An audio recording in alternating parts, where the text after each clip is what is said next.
Marcelo Vermolen, ¿cómo te va? Buen día, ¿cómo andás?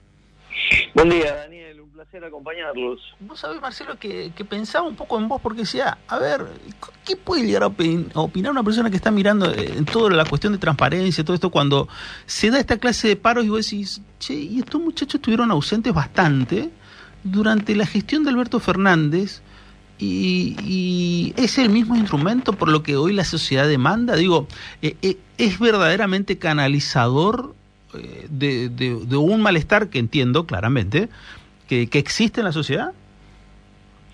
Mira, Daniel, nosotros decidimos justamente porque entendemos que el sindicalismo es un actor relevante en la política y en los resultados institucionales, hacer un relevamiento de los paros generales desde la vuelta a la democracia. El paro de este jueves fue el paro número 45, paro nacional y general, diríamos. Y cuando uno divide por 41 años de democracia, 45 paros, el resultado es un paro y monedas por cada año de gobierno que hemos tenido. No parece tanto, pero cuando a uno a esos datos les agrega dos variables, que son la velocidad con la que se hacen los paros y la cantidad con la que se llevan adelante, los datos rápidamente se aglutinan en torno de los colores políticos, ¿no? Y ahí entonces los resultados son completamente diferentes, porque de esos 45 paros, 29 paros le fueron hechos a gobiernos no peronistas, a 4 presidentes. Javier Milei está recién cumpliendo un tercio de su mandato, en 13 años de gobierno, 29 paros en 13 años de gobierno. El 64,5% de los paros se los llevaron los presidentes no peronistas, contra 16 paros que se llevaron 5 presidentes peronistas que gobernaron la Argentina 28 años de los 41 de esta nueva democracia.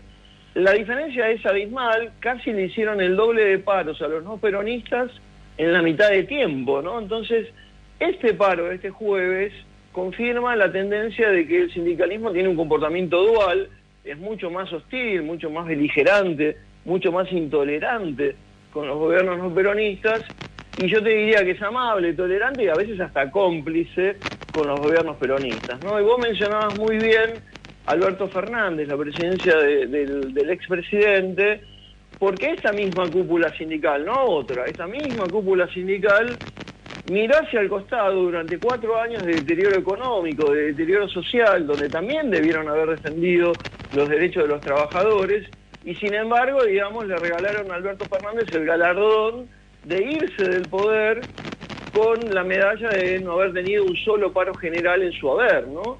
Inmediatamente después, apenas asumido Javier Milei, le realizaban el paro más rápido de la historia de la democracia, 45 días apenas de haber asumido, y este paro del jueves también marcó un récord, porque tras de la Rúa, Javier Milei recibió el tercer paro más rápido de la historia de la democracia. Entonces, es cierto que hay malestar, es cierto que buena parte de los argentinos tienen dificultades para llegar a fin de mes, tienen muchos traspiés económicos y de índole personal, pero también uno debería preguntarse qué es lo que defiende el sindicalismo argentino, ¿no?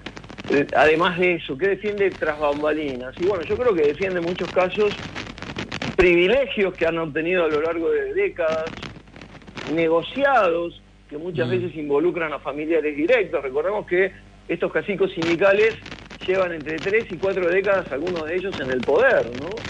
Y defienden las cajas millonarias de las obras,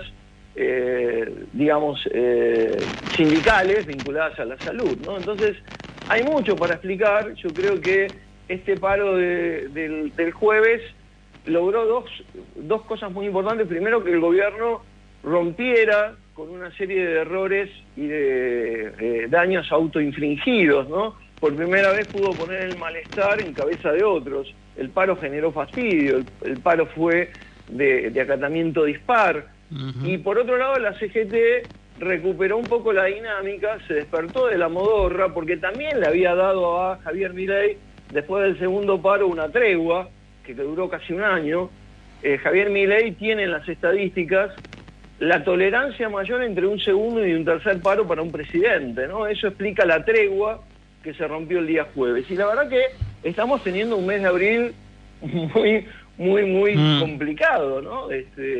En abril es el mes en el que le hacen más paros a los presidentes en la Argentina, el sindicalismo, 6 paros a 6 presidentes diferentes, pero también es el mes en que se lanzan los planes de estabilización, ¿no?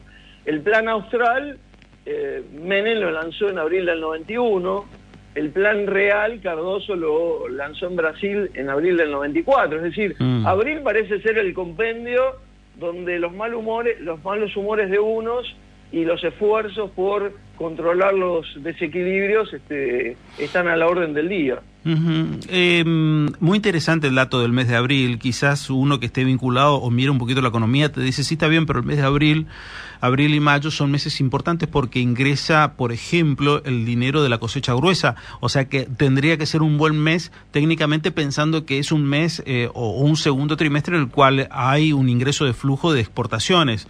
Cada uno de los países tendría que tener esa lógica, pero los números son incontrastables por lo que vos estás mencionando. Ahora, cuando hablamos de sindicatos, yo siempre me quedo pensando esto. El sindicato en realidad defiende la lógica y en la estructura en sí, que es debe defender al sector que representa.